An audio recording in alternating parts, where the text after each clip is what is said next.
Hello guys, good morning. ഞങ്ങൾ ഇച്ചിരി നെയ്യൊന്ന് പുരട്ടുന്നുണ്ട്. ഞങ്ങൾ ഇന്നലെ അപ്പത്തിനുള്ള എല്ലാം അരച്ച് വെച്ച്, ഇന്നലെ ഉഴുന്നും കുറച്ച് ചോറൊക്കെ ഇട്ട് അരച്ച് വെച്ച് നല്ല സൂപ്പറായിട്ട് ഇരിപ്പുണ്ട്. അപ്പോൾ ഞങ്ങൾ പതുക്കെ ഒന്ന് കോരി ഒഴിക്കട്ടെ.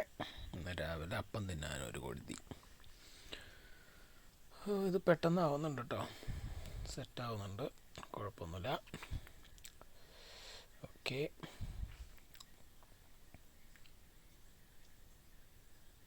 അങ്ങനെ ഉണ്ടാക്കി വയ്ക്കുകയാണെങ്കിൽ 2 ദിവസത്തേക്ക് അല്ലെങ്കിൽ 3 ദിവസത്തേക്കുള്ള ബട്ടർ നമുക്ക് റെഡിയാക്കാം വീട്ടിൽ തന്നെ. അതായിരിക്കും നല്ലത്. ഞങ്ങൾ ആദ്യം മേടിക്കുമായിരുന്നു, പിന്നീട് ഞങ്ങളിപ്പോൾ ഇങ്ങനെ തന്നെ ഉണ്ടാക്കി വയ്ക്കും, ഫ്രിഡ്ജിൽ വയ്ക്കും 2-3 ദിവസത്തേക്ക് രാവിലെ ബ്രേക്ക്ഫാസ്റ്റിന്. അപ്പോൾ ഇത് ഓക്കെയാണ്. അങ്ങനെ ഞങ്ങളുടെ അപ്പം റെഡി ആയിരിക്കുന്നു ഗായ്സ്.